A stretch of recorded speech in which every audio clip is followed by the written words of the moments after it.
Okay, so let's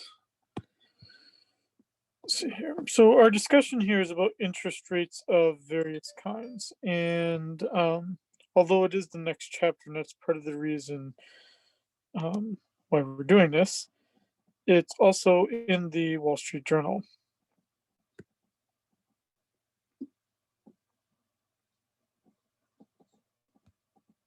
It's not politics.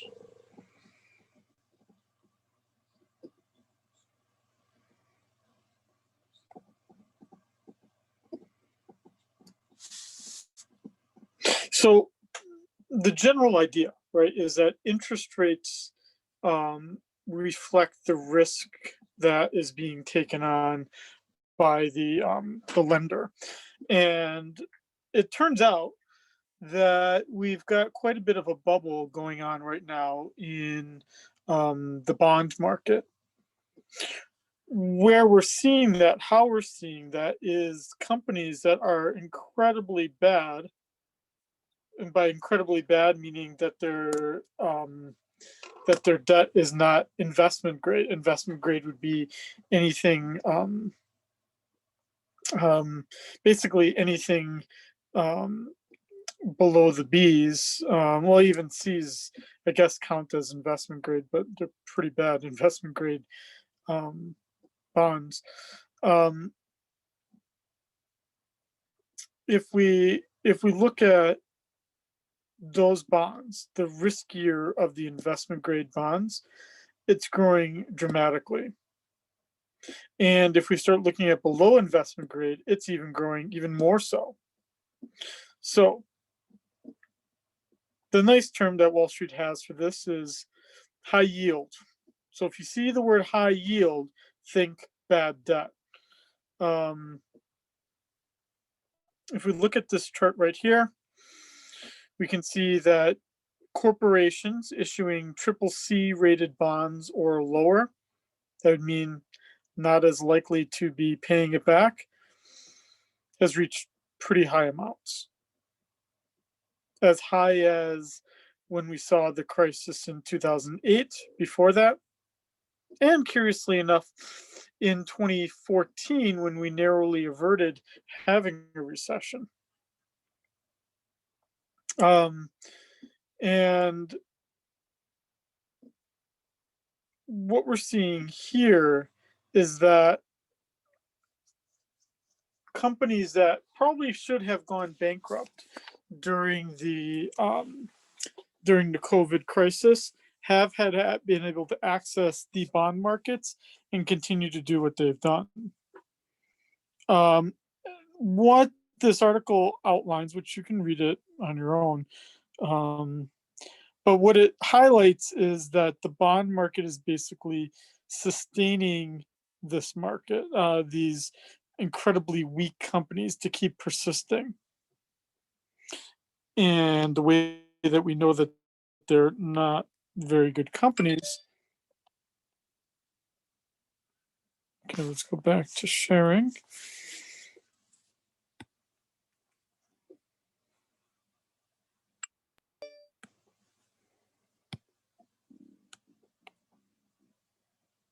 The way that we know that they're incredibly bad is that, again, the interest rate is pretty high. So let's start to look at,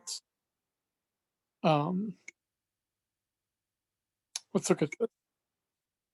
Wow, we've got lots of shared events that are changing. So in the interest rate, contained within it is the default risk. How likely is it that you're not going to be able to either make the interest payments when they're required or the principal payment when it's required? Right, principal being, let's make this bigger here. The principal being the amount that you actually borrowed, the interest payments being regular, depending on what depending on what was promised. The riskier you are as a borrower, the higher the interest rate that's going to have to be charged because of the risk that's being taken on.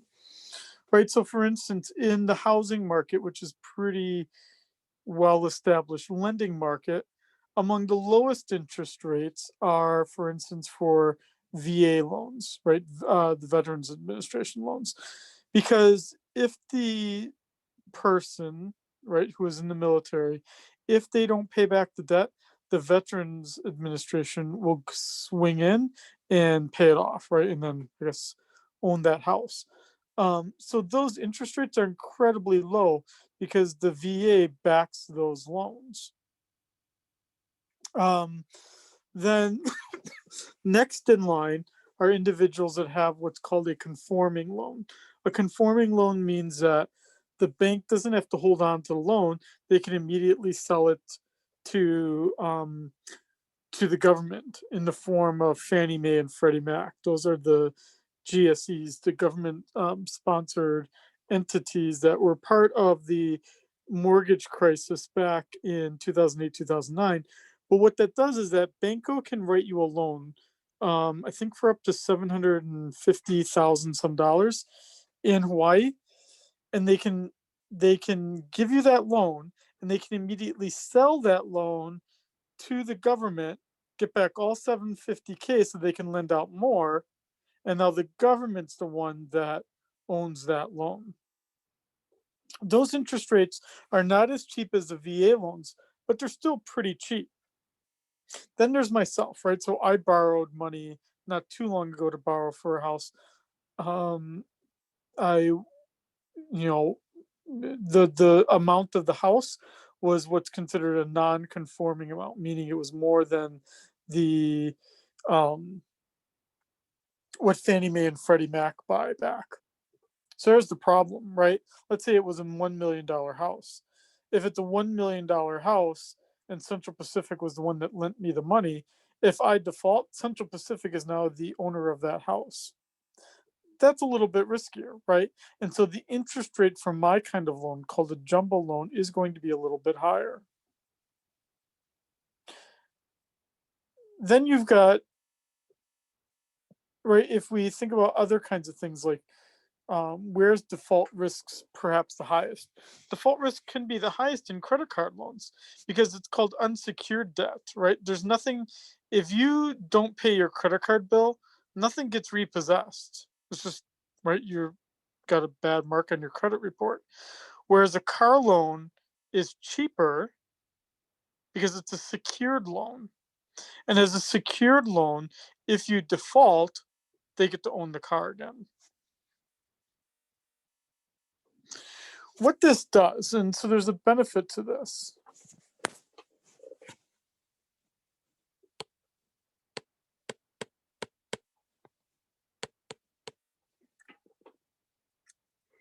Sorry, my pen's not working here. Give me 1 second.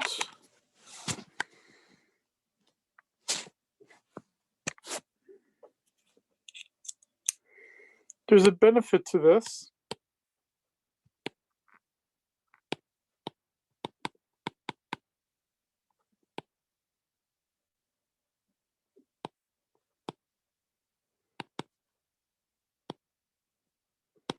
So the one thing that I like about markets like this is that there is really money for everyone out there. It's just that you're going to pay different interest rates depending on what your risk is to the bank or the person lending you the money. And so firms can expand, and they can expand too quickly. There's a risk that's taken on. They'll have to take on debt, right? You can have borrowers who buy a house more than what their income can provide, right? If they can't make the 20%, if they can't make the 20% down payment, they can still possibly get a loan, right?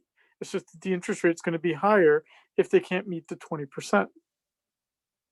And then there's all of the things that are even outside of the control of the borrower, which would be something like COVID or just a general old recession, and that the interest rate and the default risk will adjust based on that. What that means is that for a lot of individuals in finance, a great deal of money comes from calculating what the default risk is and what's that default risk premium that should be charged. So with this, what you're trying to do is determine the probability that the borrower will not pay as promised. You can do this for simple companies like Hawaiian Electric, right? Like what would have to happen, right? So with COVID-19, some households are able to not get, are able to continue getting electric, and they won't get disconnected. Well, if that keeps continuing, at some point that could affect the company's ability to make its interest payments and its principal payments. What are the chances of that? That's part of calculating that default risk premium. It's not very easy to do. But once you get that default risk premium, that leads to the bond rating. Let's look at these bond ratings.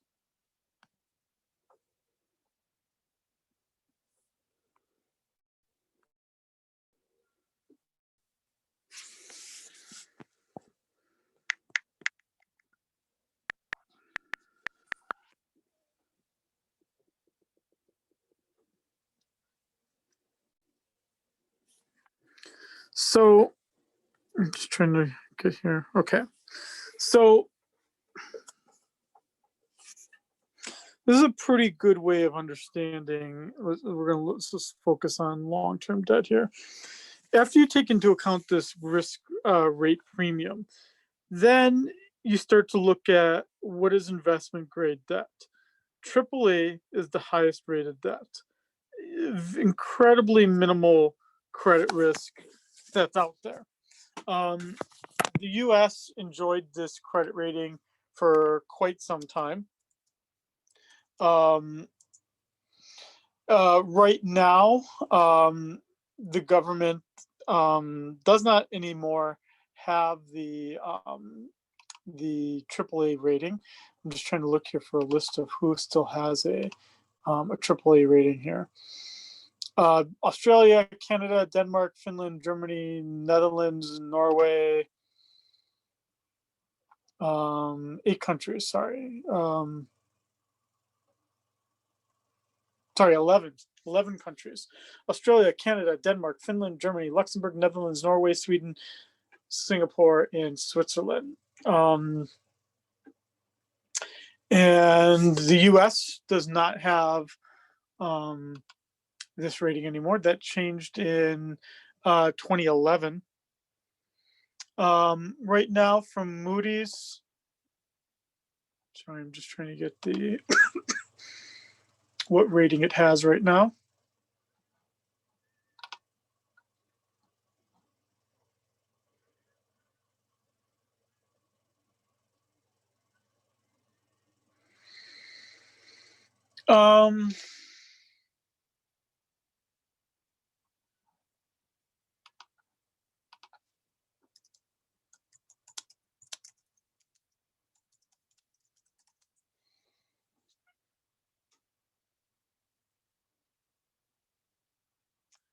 So Standard & Poor's gave it a AA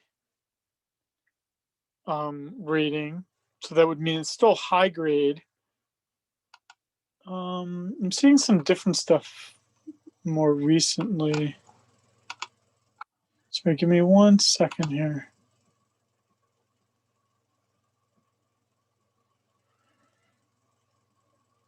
It's kind of old data here. So Moody's, as late as 2013, gave it a AAA.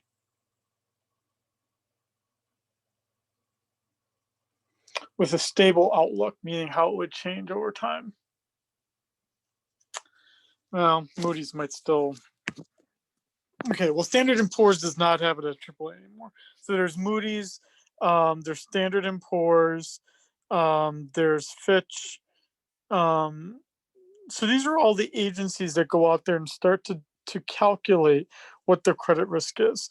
So even if Moody's that we're looking at here still has the US as AAA, Standard & Poor's definitely does not have it at AAA anymore. It's one step below it.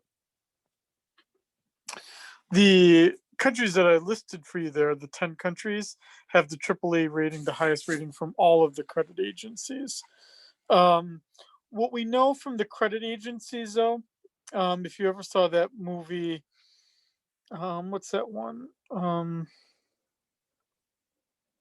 one with Michael Burry and the investment one. I don't remember the name of it, but I'm sure some of you are thinking of it already. That talked about the 2008-2009 crisis. What we know is that the credit rating agencies can also be persuaded to give a better rating than they should. But what that Wall Street Journal article is also highlighting here is that, so investment grade bonds, right now, for instance, insurance companies are pretty much limited to investment grade debt. You're going to get the higher yield, the lower you go down in the grades. So the highest yield are going to be in the low C's or even the D's. That's where it's kind of a hit or miss. Are you going to get your money back? It's less certain. And so it would make sense that you should pay the lowest interest rate if you're a very good credit risk, because there's going to be a great deal of demand for your bonds, because you've got insurance companies, you've got banks that are all investing their money in your ultra safe bonds. That's the supply. And then on the demand side, well, you're a big government that's issuing a lot of debt. So there's a lot of, sorry, that's the supply side, is you've got a lot of debt that you're issuing. The demand side is coming from the banks and the insurance companies. The only thing that can start to happen here is that you could start to get a company that wants to be able to get people to invest in it, has to offer a premium over that risk-free rate. And the only reason you're going to get someone to invest in you is because you're able to offer that premium over the risk-free rate. Now, what's important in all of these prices, as well as in all these bond prices, is the inflation rate. And the inflation rate is going to determine what the real rate of interest is going to be versus the nominal rate of interest, right? And so I want to know about my purchasing power. What's the purchasing power of my bonds going to be?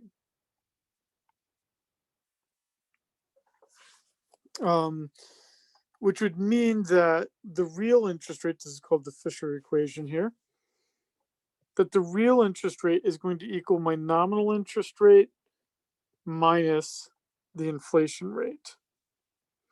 Which would mean that basically in countries where the inflation rate is incredibly high, the interest rate will be incredibly high. But it's not like you get extra money, because in real terms, the rate might be exactly the same.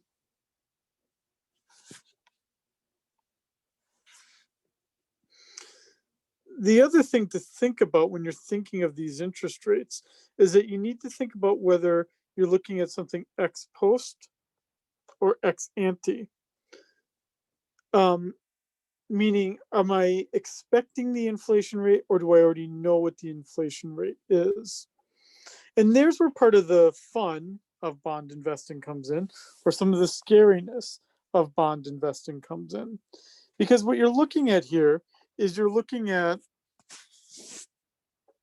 I can still remember some bonds I bought, or even could buy now, which are not linked to inflation, which offer an interest rate, and I'm now forced to predict what the inflation rate is going to be for the next 10, 20, 30 years.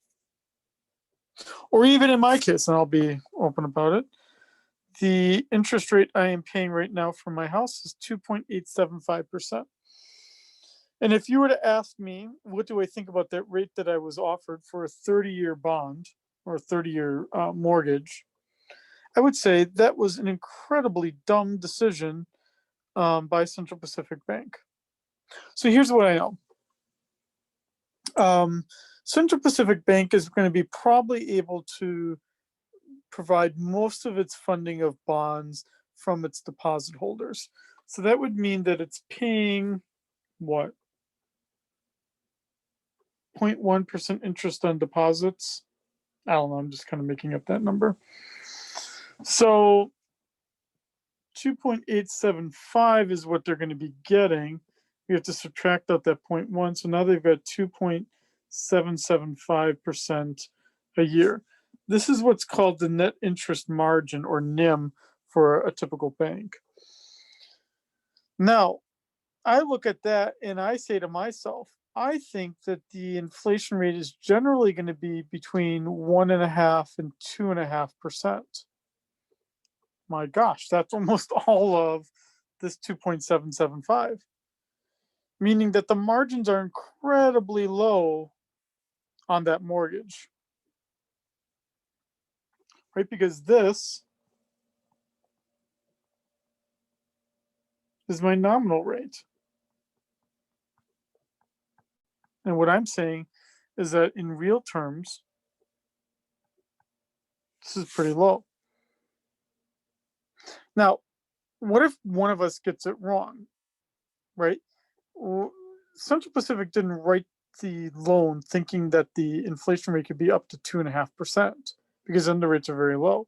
What they're probably hoping for is that the inflation rate is going to be less than 1%, allowing them to earn maybe a full percent.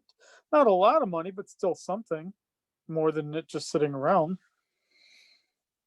On the other hand, what if the inflation rate is like 15% next year? Oh my God, I would be so thankful, because now it's going to be incredibly easy for me to pay back this loan. It's not going to be that difficult to do. My father, when he got his mortgage right after the war in Vietnam, there was pretty high inflation, and he told me he paid 13% for his mortgage, right?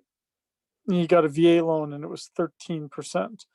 And it was so high because of the inflation rate, which was over 10%.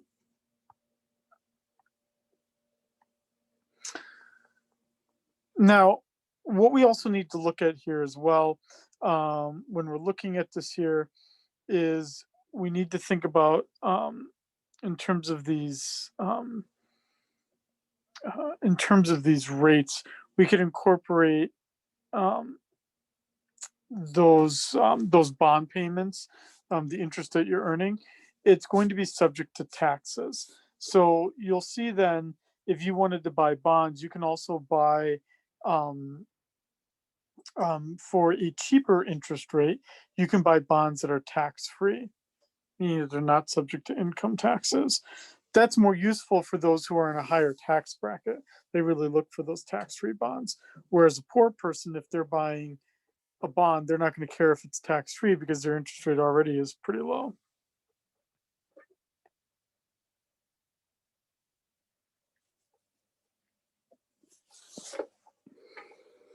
So these municipal bonds are not generally subject to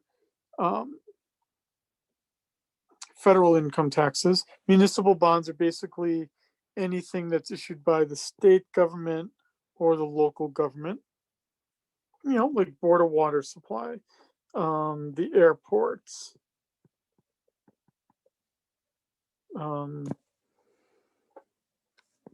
roads, right? Whatever the state and the state, city, and county all borrow for, doesn't matter at some level. But Board of Water Supply, airports, roads, all of these are tax-free bonds, federal income tax-free bonds. And if we look at the yields on these, as opposed to for a corporate bond, then we get this person, J. Doe, who's in the 28% tax bracket. Which one should they invest in? Right? Which one is probably going to be higher? Well, you're going to see that the corporate one's going to have to be a bit higher, because the income tax that's faced by J. Doe is 28% on the earnings. So the interest rate earned needs to accommodate for that.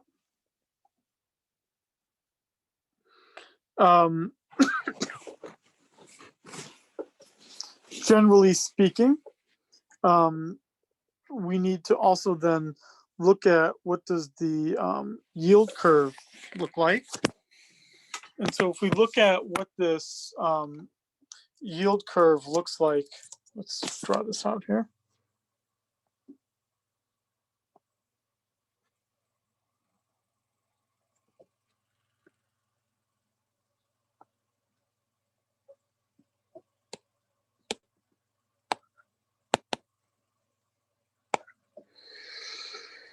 Sorry, it's not charged here. Let me just plug it in 1 second.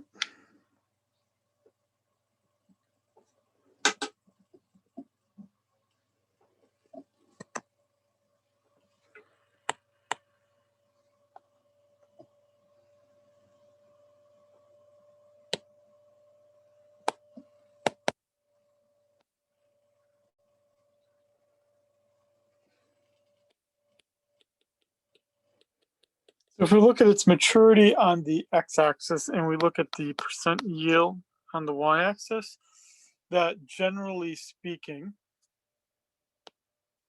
it's usually humped based, that the bonds that have an equal credit quality, meaning equal risk of default, that generally speaking, the longer the maturity, the higher the interest rate. But you'll notice here, it's getting flatter here. So the marginal benefit of waiting longer does certainly decrease once you get to the very long dated. If you look at the difference between a 20-year T-bill and a 30-year T-bill, the difference isn't as much as going from a 18-month T-bill to a 20-year T-bill. In fact, let's look at what the rates are.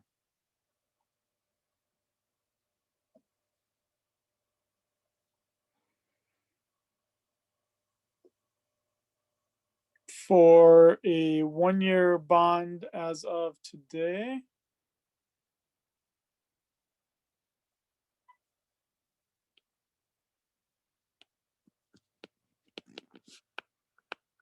it is 0.06%.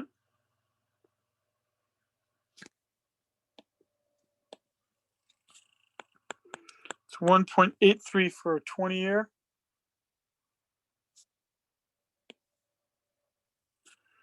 And it's 2.01 for a 30-year. Waiting 10 extra years gets you 0.2% more, whereas waiting from 1 year to 20 years does get you quite a bit more. In fact, waiting for 1 year to 5 years gets you to 0.42. Right, over 6 times what the other amounts are. So this yield curve, again, generally tells us what that interest rate period of time trade-off is going to be. Yes, so generally does slope upwards, but the slope can and does change. And it changes as the equity alternative either becomes more attractive or less attractive. So now we need to look at pure expectations theory. What this is, it's in general, it's just this idea that long-term interest rates are based on what the expectations are of what the short-term rate's going to be in the future. So basically, long-term rates are derived from short-term rates, and what those expectations are.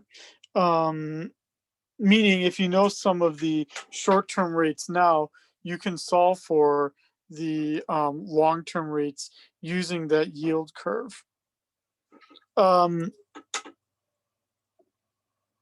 So you're really looking a lot here at expectations and what the sentiment is in terms of the market sentiment, the market beliefs in terms of what interest rates are going to be. And in general, what this is saying is it leads back to the yield curve.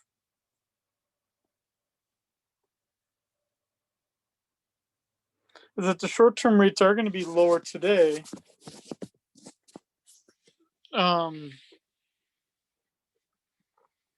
When it's upward sloping,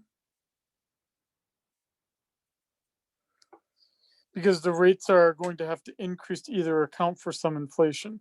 Occasionally, you're going to get an inverted yield curve. So an inverted yield curve would come about when you think that the country is falling into chaos, or there's going to be rampantly high inflation, which would mean that the longer you wait to get paid back, the worse off as a lender you're going to be. Most of the time in our United States, where we tend to be optimistic towards the future, we're usually faced with upward sloping yield curves rather than inverted yield curves. Generally. Now, we do have some examples of an inverted yield curve. And the most recent example we had of this, well, generally speaking,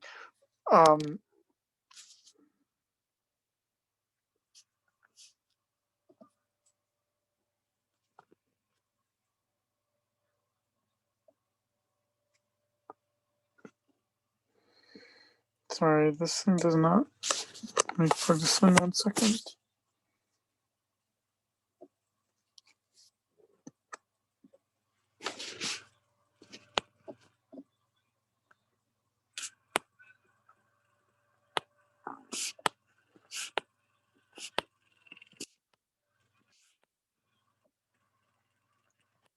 So when do we see an inverted yield curve?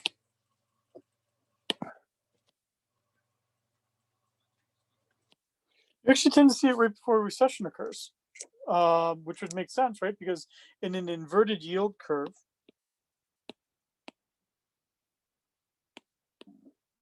which would look like that,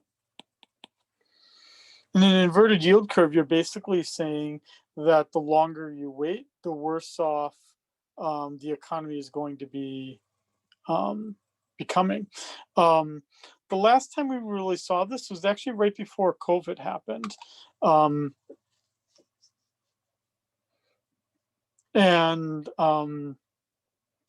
You see this when short-term bonds actually pay more than the long-term bonds.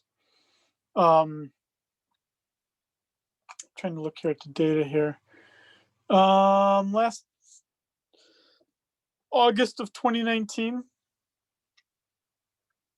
you see this, I'm just looking at news articles here. August of 2019, you start to see things like that. Let's see here. From the data at that point, a 2-year bond was yielding 1.6%, while a 10-year bond, 2-year bond was yielding 1.603%, while a 10-year bond was yielding 1.6%. Not that big a difference, but still for the markets, that was quite a big difference, because it does start to signal that you're going to see a problem. And you get this as the confidence starts to wear away about how good the economy is going to be, which is why it's called expectations theory. As people have scarier and scarier expectations, the interest rate will fall over time. Then we've got our term premium theory. Under the term premium theory, the longer term bonds are going to pay more than the short term bonds, because you need to create an incentive for people to purchase something that is not as good. Now, the reason why the longer term bonds are not as good is because you're basically locking your money up. Or in other words, that the short term bonds are more liquid. So term premium theory is basically a measure of liquidity. If you have less liquidity, then it should be paying more. Now, if you believe in the term premium theory, most of the time, if not always, the yield curve should be upward sloping, right? So under the expectation theory, you could have inverted yield curves. Under term premium theory, generally speaking, it'd be incredibly unusual to have something other than an upward sloping yield curve.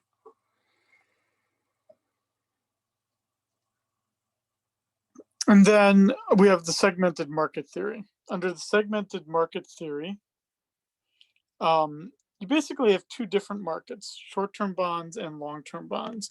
And in these two different bond markets, you basically have a different set of issuers, different set of demanders, and the interest rates that you get are disconnected from each other. They are segmented markets. One does not affect the other. I've already talked about this here. From the inverted yield curve, most of the time you're getting it from this.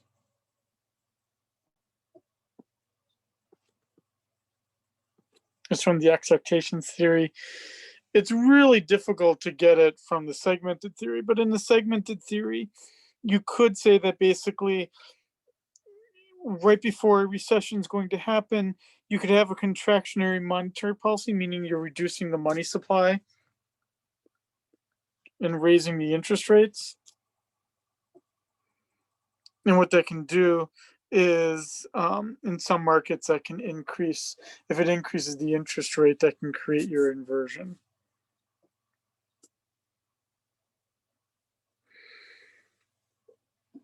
And then we need to look at the slope of these yield curves because the slope is also going to affect quite a bit.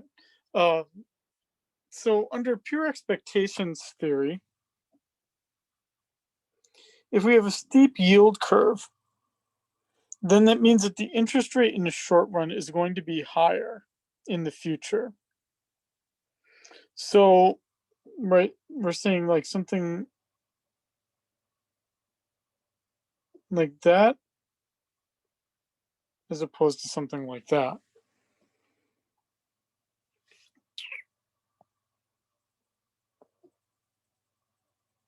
Why it would be steeper would be either because I'm expecting higher inflation rates, so I need, based on the Fisher equation, I need that higher interest rate to account for it, or the economy is growing very quickly and there's going to start to be a lack of capital. We're going to run out of capital to fund everything. Now you can also try to explain these yield curves, the steepness of these yield curves, using the term premium theory. And under term premium theory, what we're saying here is that for some reason, we need a higher interest rate in the longer bonds, either because savers have a better use for funds. So we could see that like today, like people putting things in the stock market instead, right? Because they think the stock market's going to offer better returns. Or like under COVID, people are scared. And if they're incredibly scared about the future, then they might command higher interest payments in the future if they're worried about their company being able to survive COVID, or even if they're scared that the government is going to survive COVID.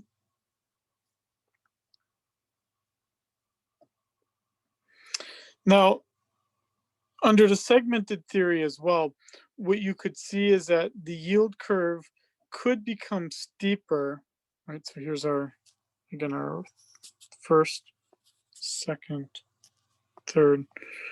We can get the segment under the segmented market theory. We can explain that steepness of the yield curve based on whether the kind of monetary policy we have going on. And for instance, then that would be the most part. Do we have an expansionary monetary policy that's going on that's going to adjust what's the interest rate that's being charged for the long term as opposed to the short term?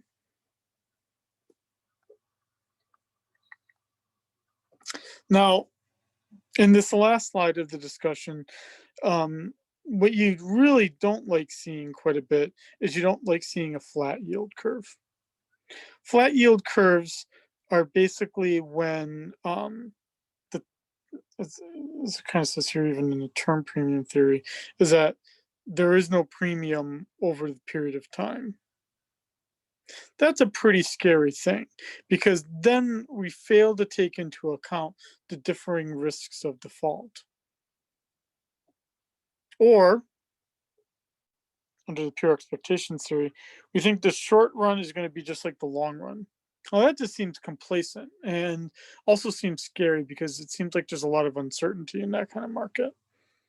Or you just give up and you say, there's so many things going on, I'm just going to take the present as what I think the future is going to be. And you get an incredibly flat yield curve. Looking at the yield curve is pretty important. And if I wanted to look at it from Bloomberg's perspective,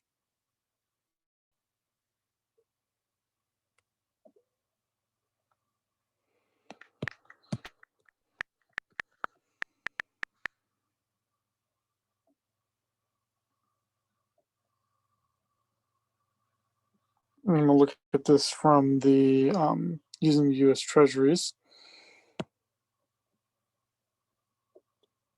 So I have a problem building my chart. Oh, because the markets are closed today. Making this on President's Day here. I want to look at it from news. Sorry, I should have done this on a day.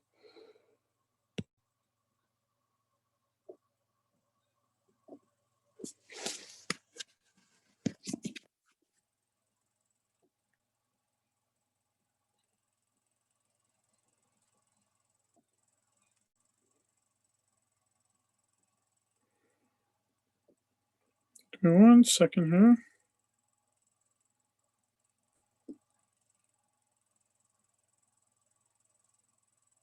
I think it's having problems because the markets are not open today. Yeah, bond markets are closed today, so it's having problems getting me any numbers. Okay, but in the Bloomberg terminals, you can look up the yield curves, and it should give you some sense of what the current yield curve looks like.